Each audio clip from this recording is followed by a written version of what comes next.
So mga behavior ng mga inahin na bagong walay, day 2 ng walay nila mga kapigmate. So yan. So ito si Fiona, pumayat eh. Pumayat si Fiona natin. Pumayat. Yan. Tapos ito naman si Jelly. So okay naman yung katawan nito, hindi naman pumayat siya.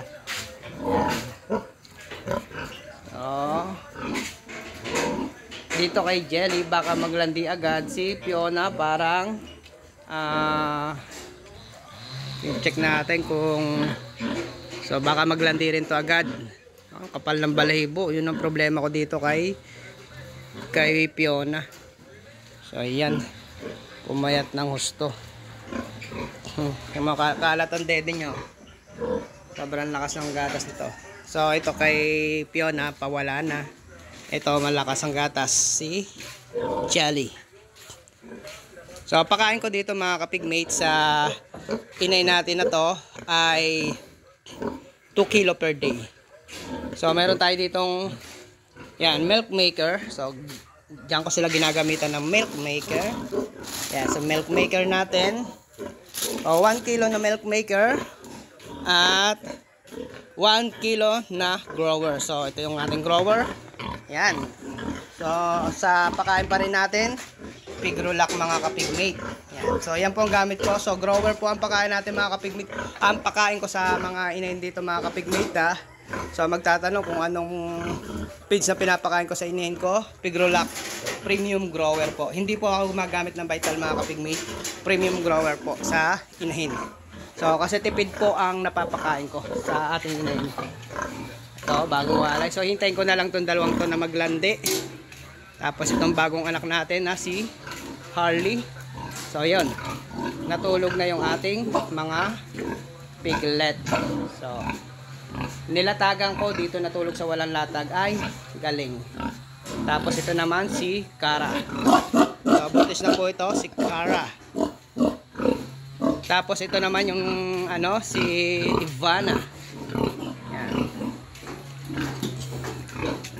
So ito naman si Cookies. Ayan.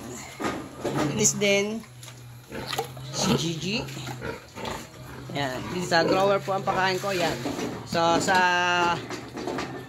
grower mga kapigmate, ang pakain ko 1.5 kilo per day sa inahin ko. Sa buntis or hindi buntis mga sa hindi buntis mga kapigmate na pinapalindi ko 2 kilo per day. Sa hindi buntis mga kapigmate, habol ko noon kondisyon, tapos mapalaki-laki sila ng konti.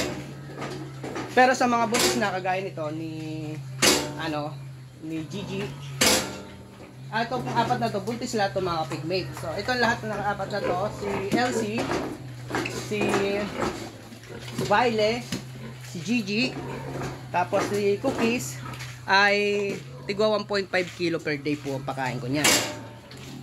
1.5 kilo per day mga kapigmate sa grower feeds. Pero sa hindi buntis mga kapigmate, lalo na yung bagong walay, ay 2 kilo per day.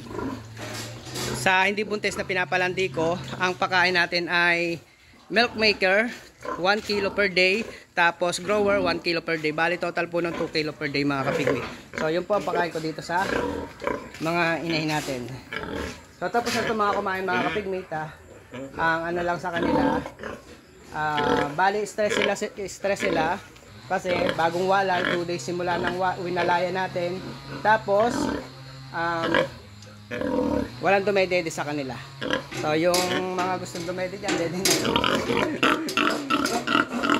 Wala tayong bake dito mga kapigmate kasi yung last piglet natin mga kapigmate, bali ilang sunod-sunod na ito na nangyayari na kada release natin o walay natin ng piglet ay take all lahat. So lahatan. So marami pong bumibili na 1, 2, 5, 4, 8, ganyan.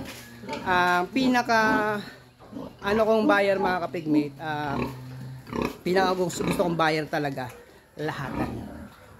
Yun. Kung sino po yung mag-offer sa akin na lalahatin, yan. Doon po ako mabilis umuo pag sinabing lahatan. Pero kung sa reserve, sasabihin reserve, lalahatin ko na. medyo tagilid tayo dyan mga kapigmate. Kasi sa reserve mga kapigmate, meron dyan na palibasa ni-reserve niya. Kala niya totally kanya na talaga. So may ilang araw na hindi kukunin, aabutin ng 1 linggong hindi kukunin. So yun ang ayaw ko.